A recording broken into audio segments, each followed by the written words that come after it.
بسم اللہ الرحمن الرحیم۔ اردو کی چوتھی کا پہلا پارٹ آپ دیکھ چکے ہوں گے۔ آج اردو کی چوتھی کا دوسرا پارٹ پیش کرتے ہیں۔ تو چلیے آج کا سبق شروع کرتے ہیں۔ دیکھیے نمبر 2، تنزیہ۔ تنزیہ کسے کہتے ہیں، وہ نیچے پوری اس کی تفصیل آ رہی ہے۔ تنزیہ کے معنی ہیں خدا کو ایسی چیزوں سے پاک سمجھنا جو جسم کے واسطے ضروری اور لازمی ہیں، اور اس امر کے لیے ان 6 باتوں پر اعتقاد ضروری ہے۔ وہ 6 باتیں کیا ہیں؟ دیکھیں، نمبر 1، خدا نہ کوئی شکل ہے، نہ صورت، نہ اس کا جسم ہے، نہ مقدار، اس کے حصے نہیں ہو سکتے، اس میں کوئی چیز مل نہیں سکتی، وہ حدوں اور طرفوں سے گھیرا نہیں جا سکتا۔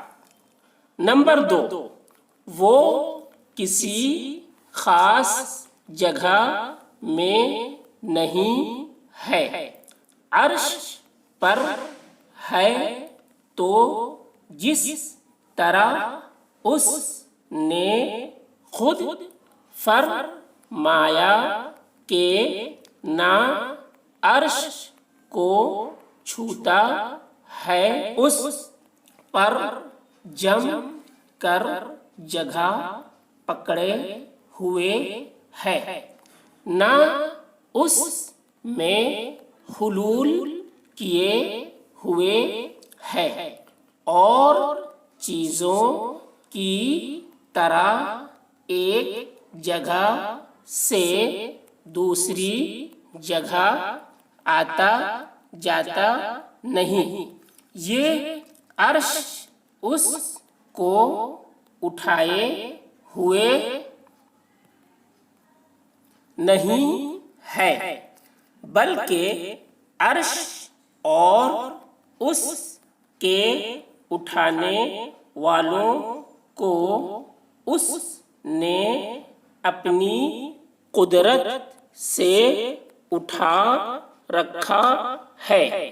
زمین و آسمان اور عرش کی جتنی چیزیں ہیں وہ ان سب سے اوپر ہے، مگر اس بلندی کے سبب نہ عرش سے نزدیک ہے، نہ زمین سے دور، باوجود سب چیزوں سے بلند ہونے کے شاہ رگ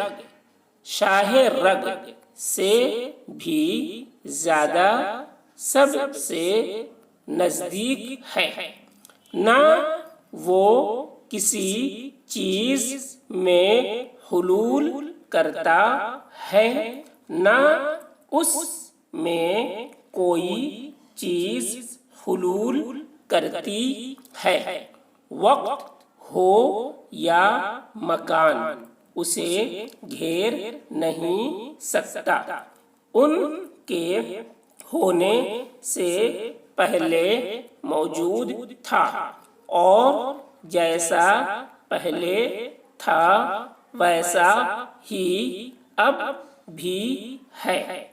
نمبر 4، خدا اپنی صفتوں میں اپنی مخلوق سے علیحدہ ہے، اس کی ذات میں اس کے سوا کوئی اور ملا ہوا نہیں ہے، اور نہ کسی اور میں اس کی ذات شامل ہے۔ نمبر 5، اس کی ذات حادثوں سے نہیں بدلتی، نہ اس میں حادثے حلول کرتے ہیں اور نہ اس پر عارضے وارد ہوتے ہیں۔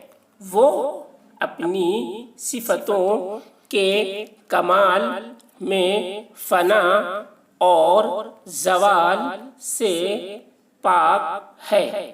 اس کی صفتیں ایسی کامل ہیں کہ ان میں کسی قسم کی ترقی کی حاجت نہیں۔ نمبر 6، اس کی ذات کا وجود عقلوں سے معلوم ہوتا ہے۔ وہ جنت میں نیک آدمیوں کی لذت کرنے کے لیے اپنا دیدار دے گا۔